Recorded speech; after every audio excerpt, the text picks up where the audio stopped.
Yes, people, we are back on probably the busiest I've ever seen this pavement of all time. We keep like, okay, there's no one here right now, but we've just had to wait about 5 minutes to start this video. Yeah, we'll do something in post. But yeah, hopefully no more interruptions. We're back. It's Friday night at Otherside, London, and we are here with the one and only. Introduce yourself. Uncle, a bit of a letdown now after that intro. Whatever I say, Uncle Doug's. Uncle Doug's. He's been screams and the he's going crazy. The crowd goes wild. This is something that we were just joking about has been in the works for about 20 million years, and I think Geshi originally met you back near the start of the shop, and it's kind of been back and forth chats ever since, and we finally looked in the date, we finally got it here, and we are welcomed by yet another legend on the Otherside decks. So yeah, this, aren't you? I mean, it's almost like I've done it before, eh? Yeah, it's a pleasure. Like I've been speaking to Geshi for a long time, and then about the music stuff, but also about what you sell and all of the stuff you do in the shop.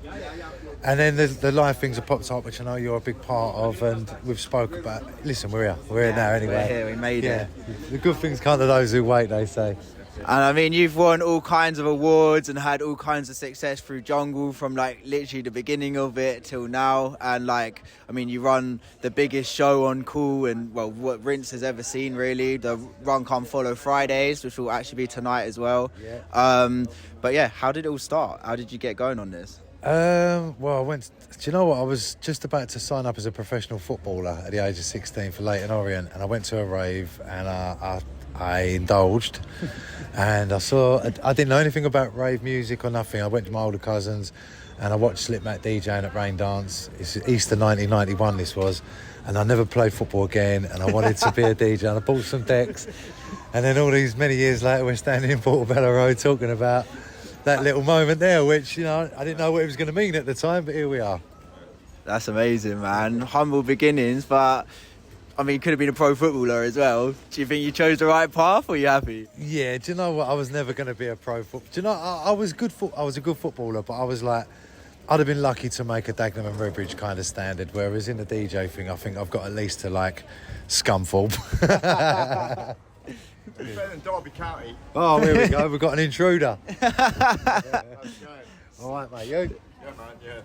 So, I mean, you do a lot of work on the radio, obviously. So you're doing a lot of like shouting out people and like playing new tracks, fresh music. You're pretty like probably up to date more than most. Who is like hot for you at the moment? Who's your favourite producer like right now? Who can you not stop listening to? Do you know what? I'm probably one of the worst people to ask, in fact, because I'm known for playing classics, but obviously I have my eye or eyes on other things in my ears, but the person I rate the most at the moment is T-Cuts. I don't know if you know T-Cuts, but he's been around for a while, but he's having people have their moment. They say it takes 10 years to become a success or whatever the saying is, but T-Cuts, he's the hot boy for me at the moment. He makes music that sounds like it was made when music used to be good. Yeah. Upset loads of people there. Yeah. I'm telling the truth. But yeah, no, so for me personally, because I live in a time warp, it's perfect. So yeah, T-Cuts is the man. Sick, man. Sick.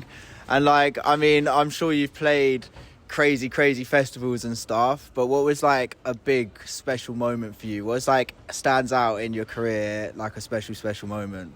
I mean, like you said, I've been lucky enough to have loads, but the one that always sticks out for me, I think it was 2019, it might have been 2018, but Boomtown, and I was playing at the Hidden Woods, which is like a lovely stage to play on, thousands of people in the trees, all the lights, it's sick.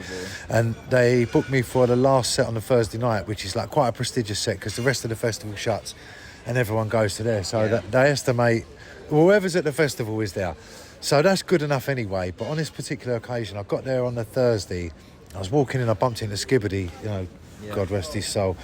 Right, and we walked in together and we was talking. He's like, where you playing? I told him, where you playing? Then we went our separate ways.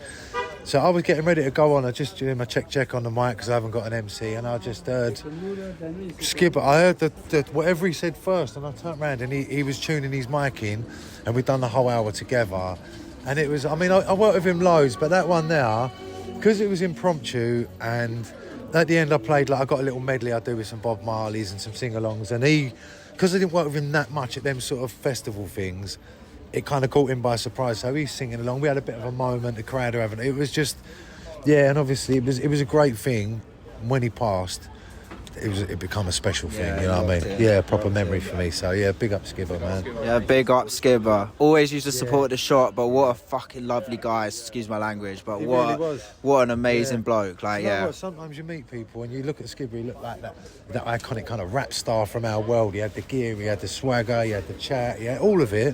And then you meet him and he's like nothing like what you think. He was one of the most humble, nice, well-spoken, softly spoken, polite, respectful people that I've met on this journey. So yeah, listen, the hole that he left, never be filled. Never. Yeah, I've got no words to even say about it, man. Just R.I.P.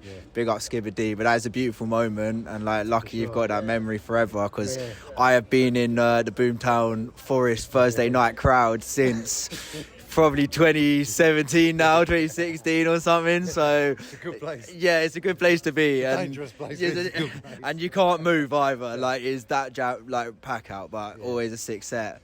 Yeah, and I mean, like. This is probably quite a difficult one as well, but obviously Skibber is a very special moment. But is there anyone that like you haven't managed to do like a back-to-back or like kind of done a joint thing with before that you would love to have done? Do you know what? I've been really lucky. I've got to do back-to-backs with most, like, you know, Randall again, R.I.P. bless him, and loads of my heroes, Mickey Finns and all of them. But probably if I could do it with anyone, it would probably be EZ, believe it or not. Just because, like, I like to do me little trick. I mean, I'm not as good as EZ at doing them, but I have a go. But I think if you're going to do it with someone, like I stand next to him when he's DJing occasionally, and sometimes I don't know what he's doing when I'm watching him, and that inspires me. Yeah. You know, it's all good having a mix and all that, but we're in an era now where you can do a lot more, and he's the master of doing a lot more, and doing it well. So, yeah. I don't think he would want to do a back-to-back with me, especially on the jungle, because I'd annihilate him. But on the garage, I reckon he'd probably have me up on the garage, to be fair. But yeah, no, he's a legend, man. Super-duper legend. Real recognised real, man. Proper top of the game. This is kind of how we round off all the interviews. It's a little bit more of a fun topic, I guess.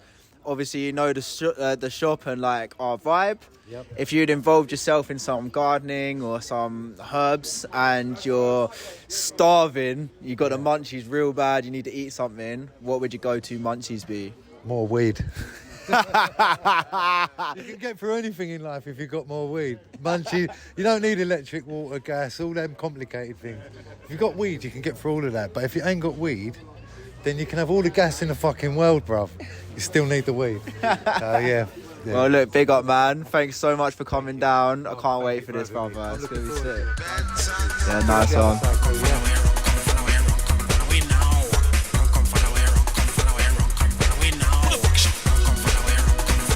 I'm rolling when you're ready to go. Come on, guys, we're doing an interview, so. This is your life. Yeah. 4 hours. Check your DNA and everything. Family trees. She was born in Barking, 1975.